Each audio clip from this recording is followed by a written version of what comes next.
Well, here we are with the weekly lightning round with Brad Butt. Brad, are you all set to go? Yep, let's roll.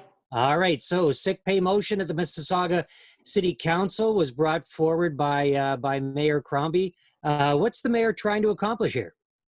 Well, her motion goes to council on Wednesday. She's trying to push the provincial and federal governments to provide some sort of immediate sick pay program, particularly for precarious workers who just can't afford to take even a day off without pay. We want people to stay home if they're not feeling well, stay home if they think they're exposed to COVID-19. This is a good motion, and the federal provincial government should step up to the plate with a decent sick pay program. So, a good thing the mayor's not asking businesses to pay for this. She's asking for the federal government to pay for it. So that's good. Big box stores crackdown is being brought back once again by Councillor Starr. This same motion was defeated in regional council. So what makes this one different?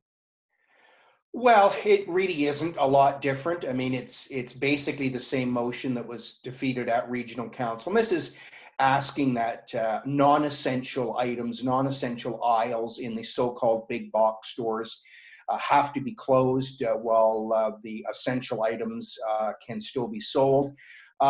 It's very unworkable, and it doesn't reopen small businesses that have been forced to close anyway. It causes chaos. The best thing to be doing is what the province did this past weekend, is they did a blitz, and they're making sure these places operate properly. There was an MPP that was kicked out of caucus for a letter that they sent to the premier. What happened there? So Roman Baber, who's the MPP for York Centre, wrote an open letter to the premier suggesting that the lockdown is actually worse for people and their mental health than COVID-19 is.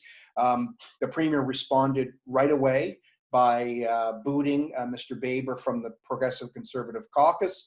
He still remains as an MPP. He's continuing his social media fight. He is certainly of the view that the lockdown is causing great harm to people, not just COVID-19, but that's one of the political prices you pay.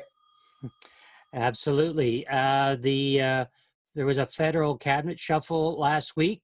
Mississauga had one minister in, one minister out. Let's get the update on that.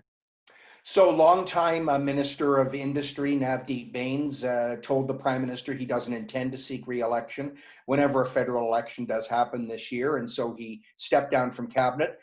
And another one of our local longtime MPs, Omar Al-Ghabra, has been appointed the new Minister of Transport. My opinion is that ministry needed a new minister. It needs some refreshing. We wish Minister Al-Ghabra the best in a very important ministry to this country. And the vaccine, lots of talk around delays, how many doses we have, when they're coming in, and a lot of finger pointing going on between the feds and the province. What's the update? Well, the Federal Minister of Procurement, Anita Anand, announced on Friday that there was going to be a reduction and a delay in the delivery of the Pfizer vaccine as the Pfizer plant in Europe is being retooled. Not sure why that's taking place in the middle of a pandemic, but anyway, it will affect the vaccines coming into Canada, a reduction of about 50% of what Canada was expecting in the short term. So people are scrambling and the finger pointing is going on, but a new vaccine center is opening up in Toronto on Monday and in Peel shortly, so more vaccines to come. Finally, we're on the brink of a new president being inaugurated in the United States. Lots of things happening down there. What's the latest? So yes, Wednesday at noon, the 46th President of the United States, Joseph R. Biden, will be inaugurated. I think it's being met predominantly with a lot of hope and optimism about a change in direction for the United States of America.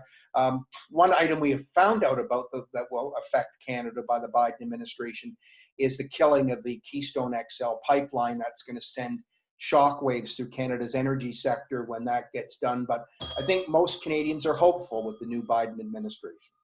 That's a lightning round with Brad Butt. Brad, thanks for being with us. Always a pleasure.